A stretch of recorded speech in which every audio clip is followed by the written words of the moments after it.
Vamos ver um exemplo agora, então, de como a gente escreve um código em AMPL ou GMPL. A partir de agora, tudo que eu falar vai ser AMPL barra GMPL. Por quê? Como eu disse, é a mesma linguagem, exceto por algumas pequenas diferenças que são bem avançadas, tá? Só para códigos bem avançados. Então vamos lá, vamos pegar o nosso famoso, conhecido, aí, saudoso probleminha das ligas metálicas, tá? Se você nunca viu ele, né, porque você nunca viu nenhum vídeo desse canal, tá? Brincadeira, tá? Mas olha, eu falo dele em vários vídeos porque eu gosto, né, sempre de manter porque fica mais fácil, né? Fica uma linguagem comum aí. Para quem ainda não viu esse problema, né, ou não se lembra mais dele aí, tá? A gente quer produzir aí duas ligas, né, liga 1 e liga 2. Tem as composições dessas ligas, né, em relação a cobre, zinco e chumbo, que tem que ter nelas. E eu tenho também, né, o estoque de cobre, zinco e chumbo. Então eu posso usar todo o meu estoque para produzir essas ligas e a pergunta é, quanto produzir de cada liga para maximizar aí a minha receita? Veja que eu tenho lá um preço de venda aqui, tá? Bom, esse daqui seria o modelinho com os dados, tá? Quem tiver dúvida aí, pega lá o vídeo em que eu faço essa primeira modelagem de ligas metálicas, são um dos primeiros vídeos aqui, tá? De modelagem. Ele fica assim. Então, né, a gente tem maximizar a nossa receita sujeito, né, às 3 restrições aí que não pode exceder o quanto eu tenho de estoque. E, obviamente, né, cada liga aí com sua composição. E, se eu quiser usar a MPL e a GMPL para colocar o modelo exatamente desse jeito, eu posso, tá? Esse daqui é um código válido em MPL e em GMPL. Posso, inclusive, usar em qualquer um desses softwares que eu mostrei para vocês para achar a solução ótima desse problema. Então, tá vendo? Eu coloco lá, declaro minhas variáveis, falo se elas são maiores ou iguais a zero, são variáveis contínuas. Coloco a minha função objetiva lá, maximize, dou um nome para ela, né? Coloco ela aqui e defino cada uma das restrições, tá? Vai funcionar normalmente. Agora veja que eu coloquei bem em vermelho aqui, evitar. Por quê? O poder de toda a linguagem algébrica é exatamente você não precisar colocar os dados explicitamente aqui, tá? Mas você fala, Munari, mas por que eu não vou colocar os dados? Está aqui na mão, deixa eu já digitar. Porque aqui eu tenho um probleminha bem pequeno, 2 ligas, 3 restrições, né? 2 variáveis, 3 restrições. Mas tem situações, que na verdade é essa que a gente está interessado, em que você vai ter 1000 variáveis, 1000 restrições, ou na verdade milhões de variáveis e milhares de restrições, tá? Esses são os problemas que a gente resolve na prática, que as empresas estão resolvendo. Então, assim, eu não vou ficar digitando, né, 0, 5, x1 mais 0, 2, x2, sendo que eu tenho milhões de variáveis. Eu vou ficar a minha vida inteira fazendo isso. Então, qual que é a ideia? É separar dados de modelo, tá? Se você quiser usar assim, como eu disse, vai ficar restrito a probleminhas pequenos. E aí você não precisa nem usar uma linguagem algébrica. A gente tem vídeo aqui que eu mostro para vocês como usar o Excel para isso. Ou o LPsolve, que é um softwarezinho bem mais simples, tá? Você consegue resolver tranquilamente. Então, assim, embora elas permitam, esta não é a forma de usá-las. Por favor, não use. Só mostrei que é possível, porque se eu não falo que é possível, você fala, o Munari não falou que podia usar desse jeito. Não, você sabe. Mas não use para isso, por favor. O potencial delas é realmente colocar o modelo algébrico, tá? Um modelo só com parâmetros ali, né, representados sem os dados. Vamos ver como fica então. Voltei lá para o meu probleminha das ligas. Quais são os conjuntos que eu tenho nesse probleminha das ligas metálicas aí?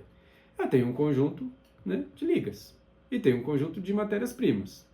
Então tá vendo, ó, quantas ligas eu tenho? N, não sei, N é um número qualquer. Quantas matérias-primas eu tenho? M, não sei qual é, um número. Por quê? Porque se amanhã depois mudar as ligas, mudar as matérias-primas, o meu modelo continua o mesmo. Tá? Só vai mudar os meus dados. Então já começou aí uma primeira vantagem. Então defini um conjunto de ligas e um conjunto de matérias-primas. Esses são os elementos principais aí, tá, do meu problema. Vou definir agora os meus parâmetros. Quais são os parâmetros? Tá? Voltando lá, que eu identifico nesse problema. Então, basicamente na tabelinha. Então, eu tenho a composição das ligas, eu tenho quantidade de estoque e tenho a minha receita. Começando pela receita, eu vou chamar de RI, tá? A minha receita do produto I, ou seja, a receita da liga I. Então, veja que é um R, tá? Uma letra que eu escolhi, simplesmente intuitiva aí, né? R de receita, com um subscrito ali, né, com um índice I, tá? Por quê? É um vetor, né? Tem o R1, R2. O R1 é a receita da liga 1, R2 é a receita da liga 2. Veja que eu coloquei ali, ó, para todo I que pertence ao L. Quem que é L? O conjunto das ligas. E o estoque? Eu tenho agora um estoque, né, que eu vou chamar de BJ, vou representar por BJ, é o meu parâmetro BJ, tá? Por que B? Uma letra que eu escolhi. tá? O E, não quis escolher o E aqui, escolhi o B, tá? Paciência. Mas é um B subscrito J. O que é esse J? Tá? É o índice da matéria-prima. B1 é o estoque, né, do meu cobre, B2 o estoque do zinco, B3 o estoque do chumbo e assim por diante. Se eu tiver M, eu vou até BM. Então, para todo J ali, tá? Em M, eu vou ter um BJ, um vetorzinho, tá? Uma lista de números em que cada posição dela é o estoque de uma determinada matéria-prima. E a composição das ligas? Agora é uma matriz, porque eu tenho que relacionar matéria-prima com liga. Então, AJI é o quanto eu tenho da matéria-prima J, ou tenho que ter, né, da matéria-prima J, na liga I. Se eu voltar lá para o meu enunciado, vejam que eu tenho aqui a composição. Eu tenho que ter 50% de cobre na liga 1, ou seja, 0,5. Eu tenho que ter 10% de zinco na liga 1. Então, esse é o meu A11, tá? E aqui, ó, o A21, a matéria-prima continua na mesma liga. E assim por diante, tá? Então, é uma matrizinha, vai ser exatamente aquela matriz que está ali. Variável de decisão, xi, é o quanto eu vou produzir da liga I. Então, veja que agora eu tenho um xi, que ele é maior ou igual a zero, uma variável contínua, não negativa, tá? Para todo índice I, para todo liga I, tá? Beleza. Veja que isso daqui está num formato que a gente chama de formato algébrico. É bem diferente daquele formato com dados. Você não está vendo dados aqui. E é exatamente isso que é maravilhoso aqui nesse modelo. Não tem dados explícitos. Por que isso é legal? Porque se eu modificar os meus dados, o modelo continua idêntico. Ah, agora tem 7 ligas, essa é a composição delas. Muda lá nos dados, o meu modelo está intacto, nada vai mudar. Então essa é a beleza da coisa aqui da linguagem algébrica, tá? Então o ideal é a gente sempre modelar problemas de PO usando essa linguagem algébrica. Bom, agora vamos lá. E como é que fica isso em AMPL? Tá? Vejam que eu tinha definido lá conjunto de ligas e um conjunto de matérias-primas. Como é que eu coloco isso no MPL? Exatamente assim, só que em inglês, tá? Olha lá, 7L, tá? Vai ser o meu conjunto de ligas. O que é essa hashtag aqui, né? Esse cerquilho aqui, que é isso? Isso é comentário, tá, pessoal? Vocês podem ignorar tudo que tá, né, de uma hashtag para depois. Esquece isso, nem precisa olhar. Na verdade, o compilador ali, né, o interpretador aqui, a interface vai ignorar completamente. O que importa aqui é o 7L ponto e vírgula, 7M ponto e vírgula. Ah, mas por que você põe esse negócio aí? Para eu saber o que eu estou fazendo, né? Comentários em código são importantíssimos, tá? Você está ajudando não só as outras pessoas, como o seu eu do futuro. Porque se você faz um código sem nenhum comentário, e daqui um mês você olha esse código, daqui 5 meses, você já esqueceu tudo, tá? Então põe comentários ali para te ajudar, para ajudar a comunicação com o seu time, tá? Com os seus colaboradores. Então eu coloquei ali, é um conjunto de índices. Pronto, agora eu sei. Tá? O primeiro 7L, o que é L? Ah, é ligas. Ah, o que é M? Matérias-primas, mas não é obrigatório. Mas vejam que está bem parecido lá ó, com o que a gente tinha aqui, L e M. Tá? Legal, conjunto, conjunto. Mas agora eu tenho parâmetros. Lembra que eu tinha meus parâmetros, né, que são meus dados de entrada? Então eu tenho um parâmetro que é a receita. Então eu vou lá e coloco param, R, e qual conjunto, né, em que estão os índices desse parâmetro. Lembra que eu tinha, ó, se eu voltar lá, RI para todo I em L, então eu tenho o R1, R2 até o RN. Então, para todo I que está nesse conjunto L, eu tenho um índicezinho. Então é isso, você está falando, ele é um vetorzinho, né, uma lista, que tem uma posição para cada cara no conjunto L. Eu tenho R1, R2 e assim por diante. Tenho mais parâmetros, então param B, coloco entre chaves agora, tá? Qual que é o domínio aí dos índices desse parâmetro? Ah, ele está indexado por M, fecho e aí ponto e vírgula. E agora, lembra que o A, né, que era a composição de cada matéria-prima lá, né, na liga, lá, quanto que eu uso de cada matéria-prima na liga. Ele era uma matriz? Então ele vai ter dois domínios aqui. Então ele é um A, abre chavinha, M, vírgula L. Por que M, vírgula L? Ó, ele é um AJI. O J pertence a M, então ele tem que estar lá no M. E o I pertence a L. Tá? Então o meu AJI está desse jeito, exatamente como está aqui, ó, AML. Tá? Se atentem, tá? Tenham muito cuidado com chaves, não coloque parênteses, se é chave, se é colchete é colchete. Aqui para definir é chaves. Tome muito cuidado também com ponto e vírgula, tá? E lembre-se disso, ó, set é para definir um conjunto, ou seja, índices que eu vou usar. Param é para definir um dado, né? Uma lista de números, uma matriz aí de valores. Feito isso, eu vou definir agora as minhas variáveis de decisão. Eu tenho a minha var, olha lá, var, x, qual que é o domínio dela? L. Por que isso? Lembra que era um xi para todo i em L? O jeito de escrever isso em AMPL, olha lá, var, x, L, maior ou igual a zero, ponto e vírgula. Eu quero otimizar alguma coisa. Qual que é a minha função objetivo? Né? Vamos olhar lá. Eu quero otimizar. E aí, para isso, qual que é a minha função objetivo? Maximize receita total. Tá? Dei um nome aqui, receita total. Por quê? Porque eu quis, tá? Tem um nome para isso. Tome cuidado com esses nomes, assim como os nomes de variáveis, nomes de conjunto. Não pode ter caractere especial, não pode ter cedilha, não pode ter espaço, não pode ter traço, tá? Tome muito cuidado. Então, é sempre, opte por um nome, né? Tudo junto, sem caractere especial nenhum. Como que era esse modelo lá? Maximize, né? Maximizar, somatório de I em L do RI vezes o XI. R1x1, R2x2, R3x3. Como é que fica isso aqui? R1x1, R2x2, R3x3. Como é que fica isso aqui? Olha lá, somatório de I em L, R, I, agora o I, né, entre colchetes, não é chaves, vezes o XI, também o I de novo em colchetes. Então, é um somatório, né, com domínio I em L de RI vezes XI. Nossa, mais idêntico que isso se a gente pudesse, né, desenhar o somatório lá. Então, é assim que a gente coloca somatório no MPL, somatório de I em L. Olha lá, somatório, abre chaves, I em L fecha chaves. Quando eu vou falar qual que é o elemento de uma lista aqui, aí é colchetes, tá? Mas aqui no somatório é chaves. De novo, cuidado, ponto e vírgula no final. E tem aqui, ó, dois pontos. Então eu dou maximize, o nome da minha função objetivo, 2 pontos, e aí vem a expressão dela. Bom, e aí vem as minhas restrições, certo? Eu tenho as minhas restrições de estoque agora, que são, né, uma restrição para cada matéria-prima. Então veja que eu dei um nome para ela de Restri Stocks, tá? O underscore aqui, o underline, pode usar, o que não pode usar é o tracinho, tá? E também não pode ter espaço. E cuidado, muita gente às vezes, né, repete o nome de um parâmetro, de uma variável aqui nas restrições, não pode, tem que ser um nome único, tá? Não repita. Então, por isso que eu até coloco esse restre antes, porque às vezes, né, você define uma variável que chama estoque, aí depois você vai fazer uma restrição de estoque, você chama a restrição de estoque de estoque. Não pode. Então, um restre na frente sempre te ajuda a evitar essa repetição, tá? Esse problema com repetição. Então é isso, restre stocks para todo J em M, né? Então vejam, entre chaves eu estou falando aqui, ó, exatamente isso aqui, para todo J em M, tá? Só que aqui no MPL ele vem antes, ele vem logo depois do nome. 2 pontos, não esqueçam isso, tá? E aí vem, o que eu tinha aqui, ó, somatório de I em L, ah lá, somatório de I em L, AJI vezes XI, AJI vezes XI, menor ou igual que BJ, menor ou igual que BJ. Pronto, tá? Vejam a semelhança disso, tá? Com isso aqui, ó, muito similar.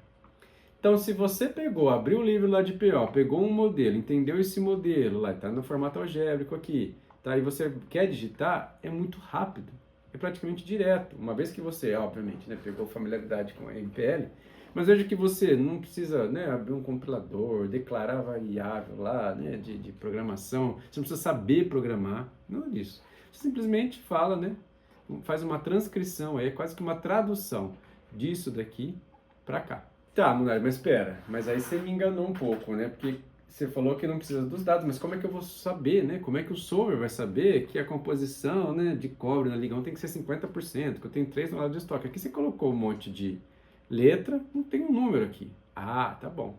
Vamos então agora para a parte dos dados, definição dos dados. Aí é onde exatamente eu vou definir quais são os meus parâmetros explicitamente, mas veja que eles não vão estar lá no modelo, dentro do modelo. Tá? É como se fossem duas etapas diferentes, tá? Duas fases diferentes. Uma é definir o modelo e os parâmetros lá são meio abstratos. Eu sei o nome deles, mas não sei que número que é. Depois eu vou lá e defino. Então a próxima parte aqui do meu arquivo, MPL, a gente pode até separar em 2 arquivos, como a gente vai ver, tá? É o data. A sintaxe aqui do MPL, tá? Para eu avisar que eu vou agora definir os dados do meu problema, tá? É usando aqui o data. Tá? Eu coloco ali data, ponto e vírgula na sequência, e aí a gente sabe que a partir dali vão ser os meus dados.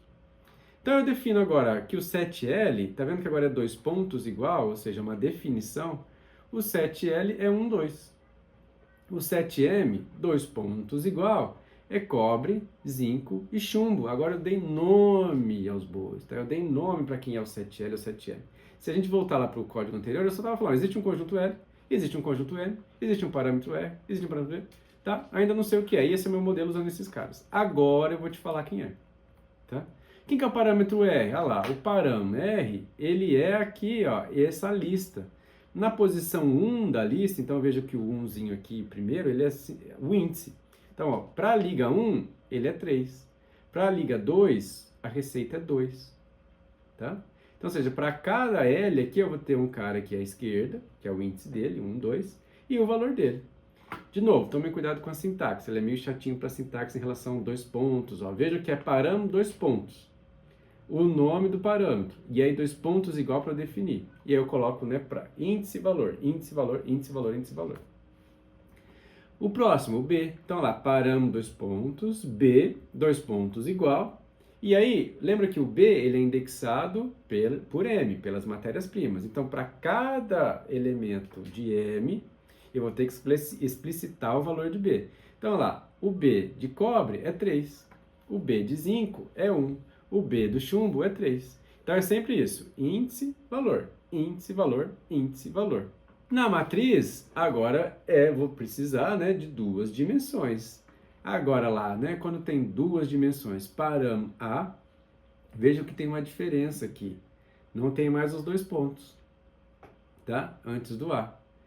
Logo depois do parâmetro. Os 2 pontos vai vir depois do nome do parâmetro. Então, comparem aqui, ó, o de uma dimensão, né, o B e o R que tem só uma dimensão, com os que tem 2 dimensões, né, com as matrizes.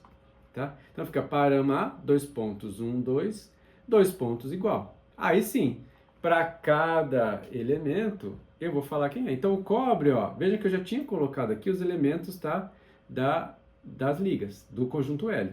Tá? E aqui agora, ó, os elementos do M. Então é uma matriz mesmo, né? Linhas, colunas. Tá? Como eu defini, ó, vou voltar lá na definição do A. Ó. Como eu defini A, M e depois o L, tá? Os caras que estão aqui, tá? Nas linhas vão ser as matérias-primas e aqui em cima no cabeçalho das colunas as ligas, tá? Então vejam, ó, matéria-prima aqui, linha, linha, cada linha uma matéria-prima, cada coluna uma liga. Por quê? O primeiro, lá quando eu defini a M, ele vai ser o índice das linhas, o outro o índice das colunas, tá? Então vejam, ó, cobre 0,5 para a liga 1, cobre 0,3 para a liga 2, zinco 0,1 para a liga 1, zinco 0,2 para a liga 2, chumbo 0,4 para a liga 1, chumbo 0,5 para a liga 2. Tudo bem? Ah, tem que estar alinhado? Não tem, pode ver que nem está alinhado aqui. O que precisa ter é o espaço, tá? Ou um tab de cobre para 0,5, de 0,5 para 0,3, um espaço aí, tudo bem. Não precisa estar alinhadinho embaixo. Se você quiser deixar bonitinho e alinhar, tudo bem. O importante é isso, tá? Tá indexado, ou seja, o índice do cobre, do zinco, do chumbo, ou seja, de todo mundo que está no M, o índice aqui, né, de todo mundo que está no A, e assim por diante, tá? Ao final, não esqueça de colocar esse end ponto e vírgula, tá? Isso daí é necessário, tá? Para ele resolver, dependendo do software aí, do software, né, da interface que você usar, ele não vai resolver, tá? Então coloca o end aí para falar que terminou a sua parte de dados aí, o seu código. Tá? Bom, isso aí que eu falei para vocês é comum, tá? Tanto se você estiver usando o GUSEC, a interface do MPL, PyFOP, isso vai usar em todos, tá? No caso do AMPL especificamente, agora eu estou falando do software AMPL, tá? Não é da linguagem. Se você estiver usando o software, a interface do AMPL, você tem que selecionar qual é o solver que você quer usar antes de resolver o problema. Então você vai lá no console dele, na partezinha do meio, como eu mostrei para vocês, e você vai digitar Option, Solver e o nome do solver. Aqui eu coloquei o CBC. O CBC é o coin. Se fosse Simplex, você ia dar Option, Solver, Simplex. A gente vai fazer um exemplinho já já. E aí, depois disso, independente de qual interface você tiver, você tem que dar o comando do solve, tá? Deu o comando do solve e aí um comando de display para ele mostrar a resposta. Veja que no display eu coloquei o nome da minha função objetivo. Veja aqui, ó, esse é o nome que eu tinha dado para a função objetivo. Olha lá, maximize receita total. E aí, o nome da minha variável. Ele vai imprimir o valor ótimo e a solução ótima com isso, tá? Então aqui, ó, só mostrando para vocês, lá na telinha do AMPL, ó, tá? Vejam, eu posso colocar tudo num arquivo só, tá? A definição dos dados logo em seguida. Tá? No caso do MPL, eu não posso colocar o end, tá, depois dos dados, porque eu vou continuar. Vou selecionar o meu solver que eu quero, tá? Nesse caso eu posso colocar dentro do mesmo arquivo, não tem problema. Vou pedir para resolver lá o solve e vou dar um display receita total X. Salvei isso como, né, um arquivo de extensão .mod, tá? A gente precisa salvar nesse formato .mod quando está usando, né, o MPL e GMPL, tá? .mod, eu vou lá no meu solver e resolvo, tá? Vou fazer esse exemplo com vocês já já lá no MPL, estou só dando a ideia aqui por cima. E se eu tiver no GUSEC? No GUSEC eu não tenho como escolher o solver, o GUSEC só usa o GLPK, que é um gratuito da GNU. Tá? Então, por exemplo, aquela linha que a gente está vendo ali naquele quadrado vermelho, ali, a primeira delas, Option Solver, não vai ter isso no GUSEC.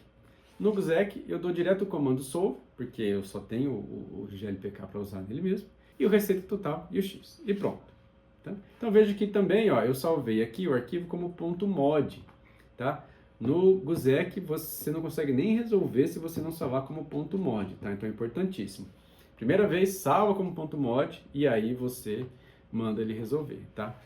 Já vou mostrar para vocês como fazer isso também, tá? Uma diferença entre os dois é que, se você for notar, importante isso, ó, prestem bem atenção.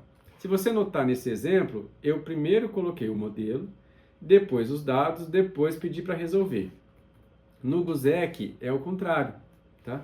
Coloco o modelo, peço para resolver e por fim que eu coloco os dados. E por isso que eu preciso do end lá no final, tá? Então, essa é a diferencinha. Se você estiver usando o GUSEC, que é o gratuito, que né, baseado aí na GMPL e no GLPK, você vai ter que, né, colocar primeiro sobre o display e depois os dados. No AMPL, tá, você usa, né, trocado aqui. Antes de ir agora para os softwares, né, para mostrar para vocês como é que a gente usa de fato, né, o que a gente acabou de ver aqui nos slides, uma informação importante, tá? A gente fez tudo aí no slide num arquivo .mod só para mostrar para vocês que é possível mais uma vez, tá? E não tem nenhum problema quanto a isso. O ideal, tá? O ideal é a gente separar em dois arquivos, um que é chamado .mod, em que você coloca só o modelo algébrico sem nenhum dado. E o outro, arquivo .dat, onde a gente vai colocar a definição dos dados, tá? Aquela seção lá do arquivo AMPL ou GMPL que tem os dados, tá? Por que isso é legal? Porque eu posso ter um único .mod e vários .dat para aquele mesmo .mod, em que a gente vai tendo variações do problema, né? Sei lá, o primeiro dia de planejamento da produção vai ter uma determinada informação de dados. O segundo dia, vou produzir outros itens, tá? Vou ter outro .dat para eu resolver. E assim por diante, eu vou mudando só o .dat. Isso é muito legal, tá? Por exemplo, ó, aqui no GUSEC, eu defini um arquivo só .mod, tá? Veja que aqui não tem nenhum dado. Ele tem um end aqui já, ó, depois ele coloquei o modelo, coloquei o solve e dei end, tá? Cadê os dados? Tá num outro arquivo, num .dat. Ó, veja que eu tenho duas abinhas aqui nesse exemplo, uma abinha do .mod, uma abinha do .dat, tá? Então ali tá, os meus dados estão em um arquivo separado. Para fazer isso no GUSEC, você precisa avisar ele, tá? Tem que ir lá em Tools e use external.dat aqui, tá? Para ele saber. E tem que ter o mesmo nome os dois arquivos, o .mod e o .dat. No AMPL isso não é preciso, tá? Você pode ler eles separados, você dá o comando, né, de leitura separada. Então veja que aqui ó, tem um .mod só com o modelo e aqui o .dat só com os dados. Tá? Bom, vamos lá para os softwares agora para mostrar para vocês, tá, de uma forma mais intuitiva e mais fácil.